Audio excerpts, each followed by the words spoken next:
Hi everyone, welcome to channel all India world. आज हमारे साथ जो है हमारे ख़ास मेहमान मोहम्मद हमीद कादरी साहब मौजूद हैं।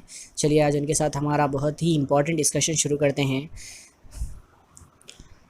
मैं देखिए शुक्रिया अदा करना चाहता हूँ हमारे सकलन साहब का, जिनकी दावत पे मैं इधर आया, हज़रत की दावत कबूल करा। काफ़ी दिनों से बोल रहे थे, आज समझिए मौका मिला कुछ डिस्कशन करने का। और अभी एक रिक्वेस्ट क्या है बोले तो, हज़रत के यूट्यूब चैनल के ऊपर ऐसे बेकार के वीडियोस नहीं आते, अच्छे वीडियोस आते रहते मैथ्स के फार्मूलेस के हिसाब से, और करंट सिचुएशंस चल रहे, पॉलिटिकल सिचुएशंस, उसके हिसाब से वीडियोस आते रहते हैं। तो आप लोग इनके चैनल के वीडियोस देखिए, सब्सक्राइब करिए, बेल आइकॉन को क्लिक करिए और लाइक करिए, शेयर करिए। Thank you so much Hamid भाई, बहुत बहुत शुक्रिया।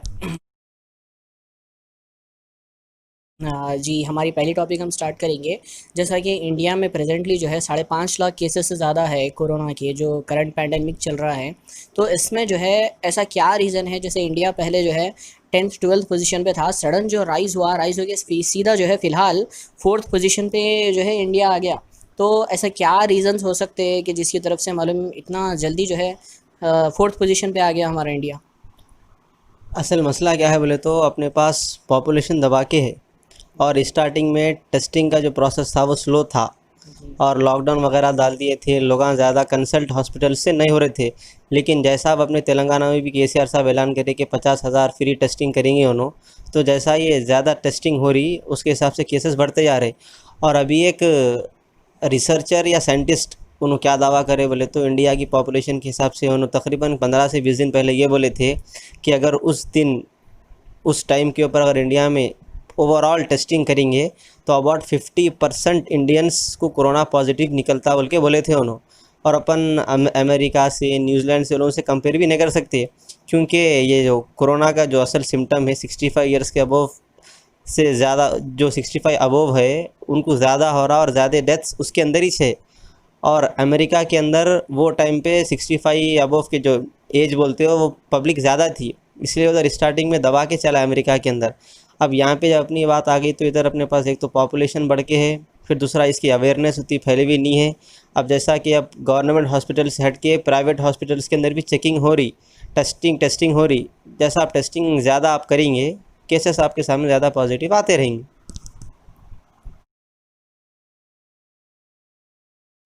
अब देखिए, जैसे कि फ़िलहाल अपन अगर चाइना की बात करेंगे तो चाइना में 83,000 केसेस के बाद जो है, जो सडन मतलब वहाँ पे हॉल्ट हो गया, केसेस आना कम हो गए। तो बहुत सारे लोगों का मतलब ऐसा भी मानना है कि एक रिसर्च के हिसाब से मैं पढ़ा था कि 6,40,000 से ज़्यादा जो है केसेस जो है चाइना में जो है आए। लेकिन वहाँ की गवर्नमेंट जो है ये सब चीज़ों को छुपाने की कोशिश कर रही, बल्कि ऐसा ये भी सुनने में आया। तो सडन जो है, जैसे कि ईरान है या फिर दूसरे कंट्रीज़ है, आप देख सकते हैं स्टार्टिंग में उनके पास इतने प्रॉब्लम्स है, लेकिन जो एक लॉकडाउन के बाद वो लोग रिकवर करे, ये इंडिया के साथ क्यों नहीं हो सक रहा। इंडिया में तो देखिए करीब करीब 2 महीने का जो है लॉकडाउन हुआ, और बहुत स्ट्रिक्ट लॉकडाउन चला। इतना लॉकडाउन होने के बाद भी इंडिया जो है रिकवर होने के बजाय शायद एक वाहिद ऐसा देश होगा जहाँ पे और केसेस में जो है इजाफा हो रहा। ये बेहतरीन बात बोले आप, क्योंकि लॉकडाउन ये नीयत से करे थे कि कोरोना के ऊपर अपन रोक लगा देंगे, कोरोना को रोक लेंगे। लेकिन अपने पास उल्टा ही हो गया, लॉकडाउन खोलते कि कैसा बेभरे बुरी तरीके से बढ़ गए। दूसरे कंट्रीज़ के अंदर जैसा वो लोग लॉकडाउन कर दिए उसके बाद कम हो गया।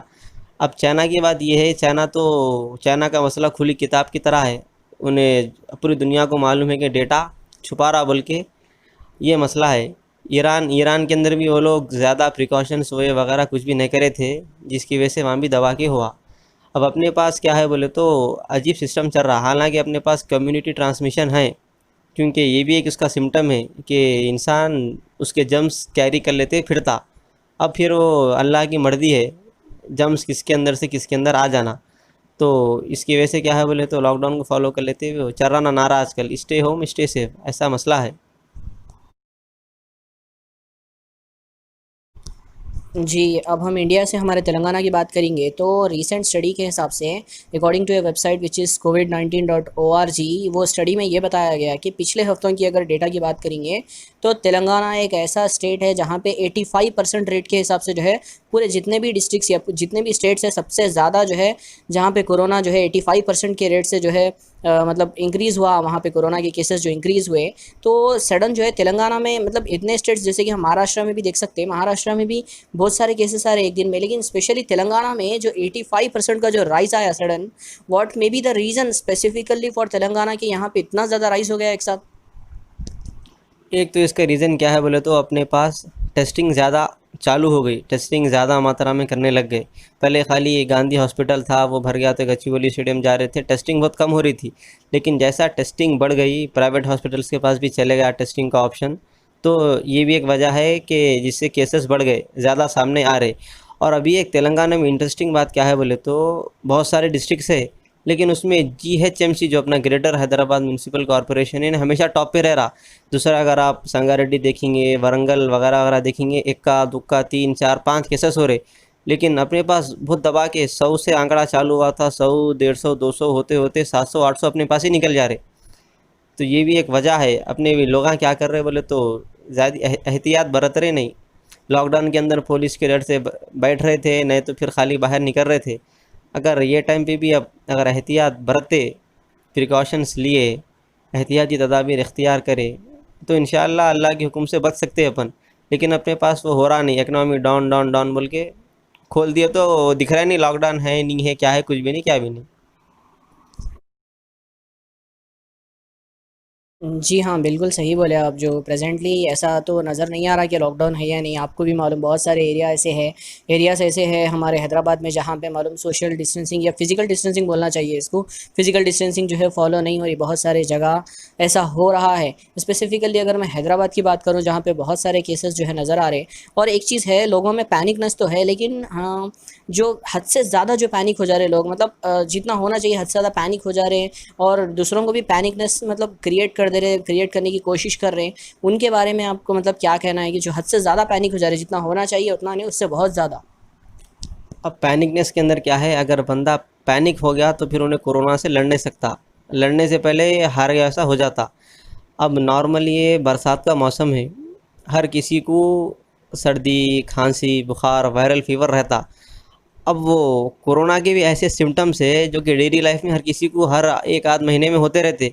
अब अब पब्लिक को अगर लाइट बुखार हो गया, ज़रा सर्दी खांसी नज़ला होती कि पब्लिक परेशान हो जा रही है। अब एक तो केसेस बढ़ रहे, पब्लिक के अंदर भी क्या है, पैनिकनेस आ रहे, मेरे को कोरोना तो नहीं हो गया क्या बोल के, ऐसा मसला चल रहा। तो पब्लिक क्या है, पैनिक पैनिक नहीं होना। नॉर्मल सर्दी बुखार खांसी वगैरह तो आते जाते रहते हैं, उसके इलाज है, टैबलेट्स वगैरह सिरप्स वगैरह ले लिए तो लाइट हुआ था मसला। अगर उसको कोरोना समझ के पैनिक हो गए तो फिर कोरोना से अब लड़ नहीं सकते। गवर्नमेंट भी एक पूरा एक आइसोलेशन मॉड्यूल निकाली, परफार्मा। अगर बंदा कोई अपने आप को होम आइसोलेट कर लिया या करना चाह रहा होम क्वारंटाइन, तो गवर्नमेंट पूरा निकाली, सुबह ये टाइम पे उठो, ये टाइम पे ये खाओ, लंच में ये, ब्रेकफास्ट में ये, डिनर में ये, विटामिन बी सी डी का इस्तेमाल करो, गर्म पानी में नींबू निचड़ के पियो वगैरह। ऐसे बहुत सारे तरीक़े हैं जिससे एक तो क्या है, अपना इम्यून सिस्टम भी बढ़ता, दूसरा सर्दी भी भागती। अगर ये सिम्टम्स नज़र नहीं आए तो फिर पब्लिक पैनिक हो रही नहीं। अब पैनिक भी हो रही, फिर बाहर भी निकल रही, ये नहीं होता। अगर पैनिक हो गया तो बाहर नहीं निकलना, फिर अपनी पब्लिक बाहर भी नहीं कर रही। तो मसला क्या है बोले तो पैनिक नहीं होना, और क्या है बोले तो अल्लाह की ज़ात के ऊपर तवक्कुल रखना। बीमारी देने वाला भी उन्हें है, शिफा देने वाला भी उन्हें है। एहतियाती तदाबीर है, उसको पूरे तरीके से फ़ॉलो करना। फ़ॉलो करते हुए अल्लाह सुब्हानहू व तआला की ज़ात पे भरोसा कामिल यकीन रख दिए तो इंशाअल्लाह वबा से बच जाते। हाँ जी, देखिए अब हैदराबाद की अगर बात करेंगे तो जो हमारे तेलंगाना के होम मिनिस्टर है मिस्टर महमूद अली साहब, उनको रिसेंटली ये न्यूज़ आई कि जो है कोरोना पॉजिटिव निकले। पहले उनके जो है बॉडीगार्ड्स जो है कोरोना पॉजिटिव निकले बोल के न्यूज़ आई, फिर उसके बाद जो है उनके ग्रैंडसन जो है उन्हों कोरोना पॉजिटिव निकले बोल के न्यूज़ आई। तो प्रेज़ेंटली उनको जो है जो हॉस्पिटल में शिफ्ट किया गया, वो जो है अपोलो हॉस्पिटल, प्राइवेट हॉस्पिटल में शिफ्ट किया गया, गांधी हॉस्पिटल में शिफ्ट नहीं किया गया। तो बहुत सारे लोग जो है यही कमेंट कर रहे हैं कि नॉर्मल जो मतलब जो आवाम है, अवामुन्नास के वास्ते जो है अब गांधी हॉस्पिटल जो है उनको शिफ्ट किया जा रहा। लेकिन इतना अच्छा मतलब गवर्नमेंट ऐसा बता रही कि गांधी हॉस्पिटल में जो है इतने सारे सर्विसेज अवेलेबल है वगैरह ये वो है, तो उनको जो है गांधी हॉस्पिटल शिफ्ट करने के बजाय जो है प्राइवेट हॉस्पिटल में जो है शिफ्ट किया गया। तो इस पर आपका क्या कहना है? अब देखिए, गांधी हॉस्पिटल की हाल हकीकत पूरे तेलंगाना के सामने नुमायाँ है। पब्लिक खुद को मालूम हो गया लाशा मिसिंग हो जा रहे, ये भी अफवाह फैली कि इंजेक्शन दे के गैर गलत कामा कर दे रहे। गांधी हॉस्पिटल का ये मसला चल रहा। उसके अलावा एनडीटी वाला भी, एनडीटीवी वाला भी जो है सो एक रिपोर्ट बनाया था जिसके अंदर खुली बेइज्जती होगी गांधी हॉस्पिटल के अंदर। बेचारी उन्हें अंदर घुसी, जर्नलिस्ट घुस के पूरी रिकॉर्डिंग करी, तो ना सोशल डिस्टेंसिंग है और क्या मालूम हुआ बोले तो बेड्स के नीचे सही वेंटिलेटर्स नहीं है, फिर एक बाथरूम में 10 से 15 जने उसको इस्तेमाल कर रहे। टोटल नष्ट मसला है गांधी हॉस्पिटल का। इसलिए गवर्नमेंट भी क्या है, अब केसेस बढ़ते गए वैसा डॉक्टर्स, उसके बीच में फिर 100 चिल्लर डॉक्टरों को पॉजिटिव निकल गया था कोरोना गांधी के अंदर, तो डॉक्टर्स भी हड़ताल पे बढ़ गए थे, नहीं करते बल्कि 400 डॉक्टर कुछ है गए थे, उसमें से 110 को निकल गया तो फिर 300 बच गए वहाँ, 300 200 नंबर वो वहाँ भी बैठ गए। हम लोगों को सही जो चीज़ें होने का है वो स्टेट गवर्नमेंट प्रोवाइड कर रही नहीं, बल्कि वहाँ बोल रही स्टेट गवर्नमेंट क्या बोल रही बोले तो हमको सेंट्रल गवर्नमेंट से सपोर्ट नहीं है। ये मसला चल रहा गांधी का। अब फिर जब अपने होम मिनिस्टर साहब की बात आई तो ये सुन के तो अफसोस तो होना चाहिए कि नहीं होना था, लेकिन अब जिसको होना है तो उसको होके रहता। अब उनको गांधी में कई को नहीं डाले, तो अब इसमें मसला क्या बोले तो अब हर किसी, हर अगर पैसा है आपके पास तो अब हुकूमत, क़ानून और क्या बोलते हैं अपना कॉन्स्टिट्यूशन, अपने को क्या है राइट है, अब जहाँ चाहे वहाँ फ्री है आप इलाज करा ले सकते। अब जो अमीर लोग हैं जो प्राइवेट हॉस्पिटल्स को अफोर्ड कर सकते वो लोग जाके उसका फिर फैसिलिटी से फ़ायदा उठा सकते। अब जो गरीब है, अब प्राइवेट हॉस्पिटल्स का भी आपको मालूम है कितने हज़ारों का मसला है, लाखों तक चले आ रहा हो डिस्चार्ज होके निकलना बोले तो। अब उतना तो गरीब लगा सकता नहीं, अब मजबूरी में उसको जाना पड़ता गांधी के अंदर। गांधी अगर सही रहता तो ना उसका फिर पर्दाफाश होता, ना पब्लिक कतराती। अब आजकल पब्लिक क्या कर रही, गांधी में जाना बेकार है, अपने आप को सेल्फ आइसोलेट कर ले रही, होम क्वारंटाइन कर लेके डॉक्टरों से गोलियां सर्दी खांसी खा लेके, जो भी है पैरासीटामोल ये वो खा लेके रह ले रही। गांधी में नहीं जाएंगी बोल के वो रिपब्लिक। अगर हुकूमत सही काम करती गांधी के अंदर तो पब्लिक डरती नहीं थी गांधी से, खुशी खुशी जाती थी, हाँ चलो भी अच्छा हॉस्पिटल है, अच्छी सर्विस मिल रही है अपने को बोल के। ऐसा मसला हो गया। अब जिसके पास पैसा है, महमूद अली साहब के पास पैसा है, उन्होंने चले गए प्राइवेट के अंदर। वैसे भी दूसरों के पास अगर पैसा है, मालदार पार्टी है, अफोर्ड कर सकते हैं। शुरू से ये तो मसला है ना, अगर आप कंपेयर करेंगे गवर्नमेंट हॉस्पिटल को प्राइवेट हॉस्पिटलों को, लोग प्राइवेट हॉस्पिटल्स को प्रीफर करते। अब गवर्नमेंट का कोसा उस्मानिया बोलते, टक्कर पे केयर है, पब्लिक किसको देंगी प्रेफरेंस, केयर को जाती। फिर अगर स्कूल्स के अंदर भी अगर आप देख लिए, गवर्नमेंट के स्कूल कहाँ की रहते, प्राइवेट स्कूल कहाँ की, गवर्नमेंट के कॉलेज कहाँ की, प्राइवेट कॉलेज कहाँ की। यानी कि गवर्नमेंट सही इंफ्रास्ट्रक्चर प्रोवाइड कर रही नहीं, पब्लिक को यकीन भरोसा आ रहा नहीं गवर्नमेंट के ऊपर, इसलिए पब्लिक, अब अमीर लोग हैं तो खुशी खुशी वो लोग प्राइवेट अफोर्ड कर लेते, चाहे हॉस्पिटल के अंदर रहन दो, कॉलेज में रहन दो, स्कूल के अंदर रहन दो, कुछ भी रहन दो। अब गरीब है, मिडिल क्लास है तो भी छोटा मोटा प्राइवेट देख लेता। जी हाँ, बिल्कुल गवर्नमेंट को जो है ये मैटर में जो है थोड़ा देखना चाहिए, government should get into the matter. इसके अलावा जो मुसलमान हैं, जो मोमिन हैं, वो लोग जो बहुत ज़्यादा पैनिक हो जा रहे हैं क्या बोलते हैं ये कोरोना की वबा से, उनके बारे में मतलब उनके लिए आप क्या कहना चाहेंगे? अब देखिए अल्हम्दुलिल्लाह अपने दीन इस्लाम के अंदर हर बीमारी का इलाज है, हर चीज़ से बचने की तदाबीर है।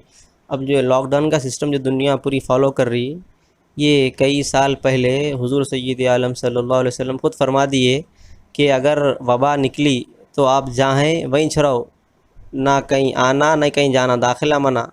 जो क्वारंटाइन, जो लॉकडाउन जो आजकल पूरी दुनिया फॉलो कर रही है, हुजूर पहले ही फरमा दिए थे कि अगर तुम में वबा फैली, तुम जहाँ हैं वहीं रहो, कहीं आना नहीं कहीं जाना नहीं। हज़रत सैयदना उमर फ़ारूक रज़ी अल्लाह ताला अन्हु के दौर में वबा फैली थी, तो एक सहाबी रसूल थे जो कि इराक़ ईरान में थे। जब आपको पता चला, एक साहिबा के बोले कि हज़रत वबा फैल गई, अगर आप चाहे तो मक्का मदीना पलट जाओ बोल के, तो आप क्या फरमाए, मैं पलटूँगा नहीं, क्योंकि मुझे हुज़ूर सय्यद आलम सल्लल्लाहु अलैहि वसल्लम फरमान याद है।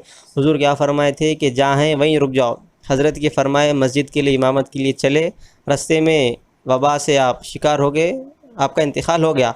अब मसला क्या है कि अगर कोई मोमिन वबा में जिसका इंतकाल हो जाए मोमिन, तो उसके लिए बशारत क्या है बोले तो उसको शहीद का दर्जा दिया जाता।